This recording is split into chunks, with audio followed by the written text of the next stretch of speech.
Bonsoir, nous sommes ici avec vous pour vous présenter trois candidats qui vont représenter aux élections municipales des 23 et 30 mars 2014 le Front National. Il s'agit donc de trois têtes de liste dans les Hauts-de-Seine. Eh bien, je me présente, je m'appelle Rémi Carillon, je suis le candidat du Front National et du Rassemblement Bleu Marine à Clichy.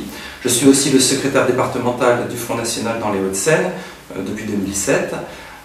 Je vais passer la parole à la deuxième candidate. Bonjour, je m'appelle Floriane Degnaud, je suis candidate sur Courbevoie. Bonjour, donc Gérard Brazon, je suis candidat pour le Front National sur les listes Puteaux Bleu Marine à Puteaux, dans les Hauts-de-Seine. Bonsoir Gérard Brazon, vous êtes engagé pendant des années dans les syndicats et en politique. Vous avez certainement eu le temps de vous faire une certaine idée de la France. Oui, l'idée que je me fais de la France, elle est certainement pas celle qu'on voit surgir en ce moment. Cette idée de la France, pour moi, c'est une France qui est un phare, qui est un exemple, qui représente les droits de l'homme, qui a toujours combattu pour la liberté. Et je m'aperçois bien qu'actuellement, il faudrait être complètement aveugle pour ne pas se rendre compte que cette France-là n'existe plus. Elle est amoindrie, elle est transformée en petit toutou des États-Unis, et on se retrouve maintenant avec une France qui n'a plus rien à voir avec celle que je crois, moi. D'accord. Donc, M. Brazon, quelle est votre idée sur la politique française en Syrie?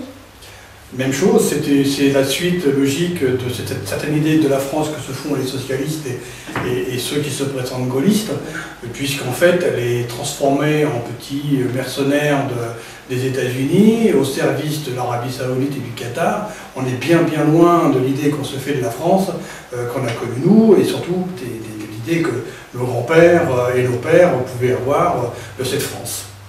La France n'est plus la France pour vous?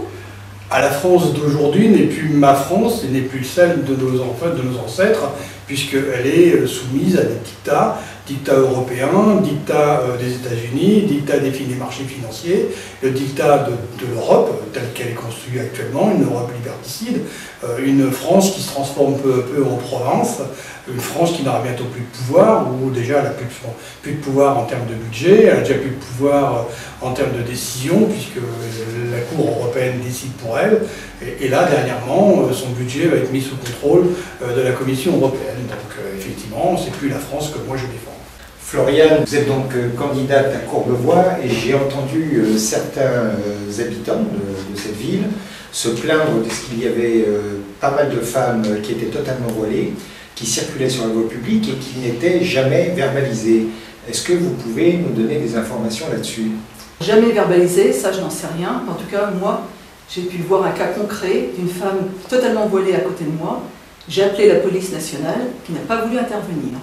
Donc pour moi, la police ne fait rien, et effectivement, on retrouve des femmes voilées dans Courbevoie.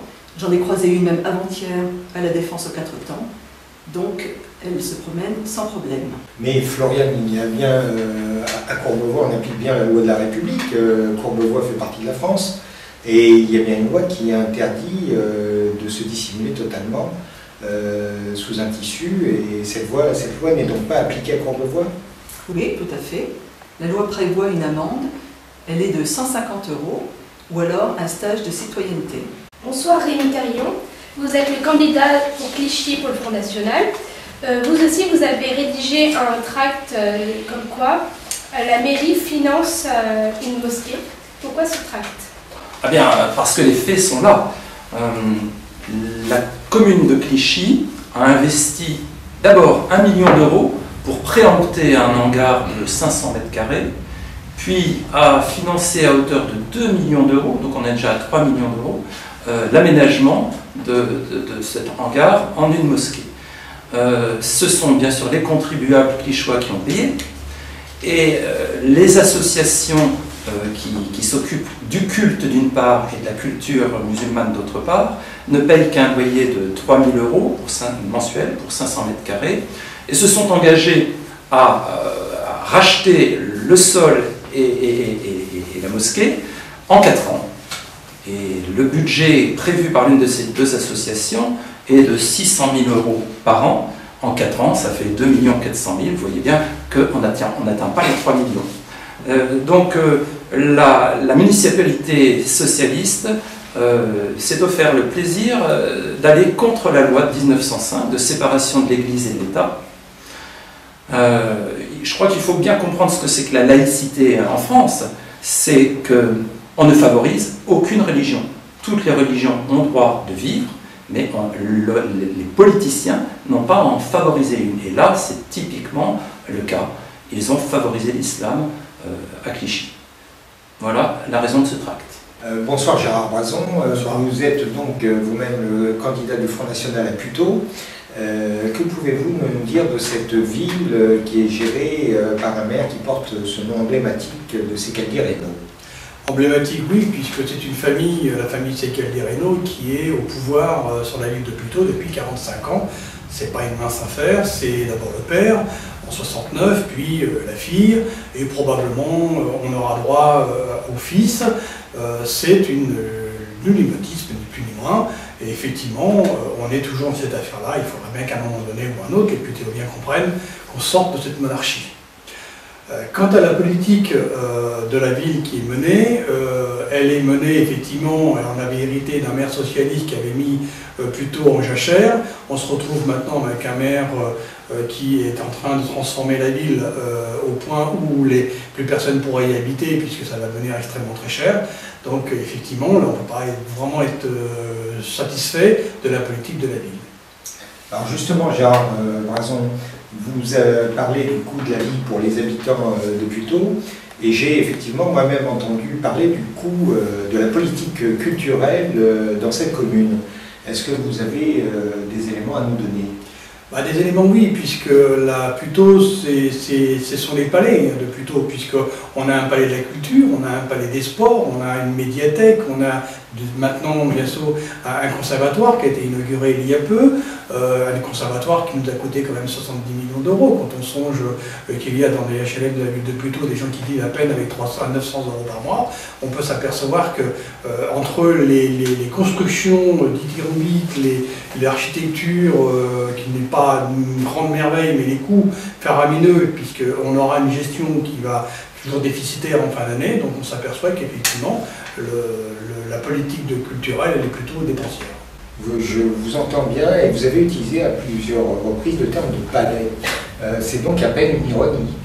C'est pas du tout une ironie, ça a été une volonté à l'origine du père qui, en opposition presque comme un ricanement, voulait appeler palais de façon à ce que, parce que le peuple à l'époque, on appelait ça la maison du peuple à gauche, et lui a appelé ça le palais parce que c'était une espèce d'ironie, une espèce de boutade par rapport à l'opposition socialiste de l'époque, et on en est arrivé, on en continue de s'être lancé. C'est pas un palais, bien sûr, c'est pas Versailles, mais les coûts par contre sont phénoménaux.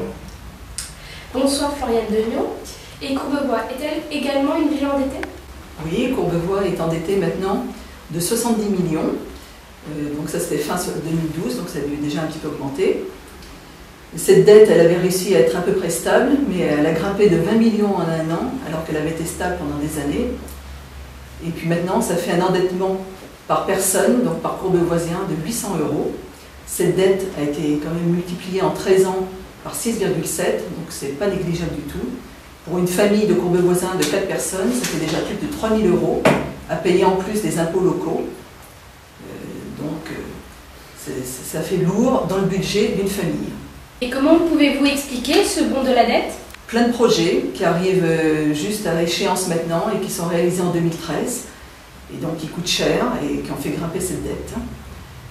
Comme des projets, la réhabilitation du pavillon des Indes, là, qui est tombé à pic pour les journées du patrimoine.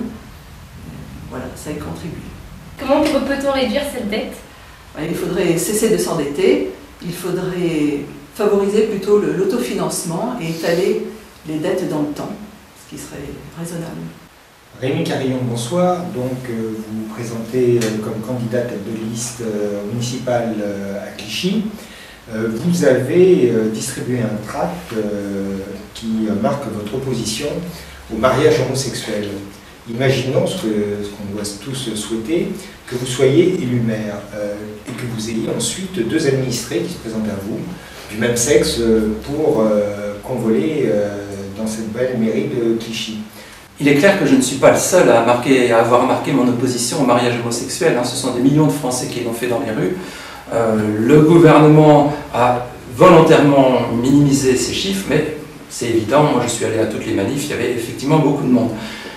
Nous n'avons pas eu droit à un référendum national, qui était pourtant la solution qui aurait donné satisfaction à tous. Donc moi, ce que je propose aux maires de France, et si je suis élu, je le ferai dès les premiers mois, c'est d'organiser un référendum local sur la question. Vous, citoyens de ma ville, acceptez-vous ou non que je marie des homosexuels? L'avantage de cette solution, c'est que j'aurai la légitimité, si les Clichois me disent non, nous ne voulons pas du mariage homosexuel, j'aurai la légitimité du peuple pour agir. Voilà. Alors, je suis un peu déçu de la France parce que nous sommes dans une fausse démocratie. Je ne sais pas si vous avez remarqué, mais Sarkozy, en 5 ans de mandat, n'a pas fait un seul référendum. On voit que les gouvernants se méfient du peuple. Ils n'osent plus lui donner la parole, sauf pour élire des gens. Et quand les gens sont élus, ils n'en font qu'à leur tête. Mais nous n'avons plus le droit aujourd'hui de répondre par oui ou par non à une question. Et ça, c'est pour moi antidémocratique. Je vous remercie Gérard Brazon, candidat à Puteaux, Floriane Nugnot, candidate à Courbevoie, et Rémi Carillon, candidat à Clichy, pour votre temps et vos réponses.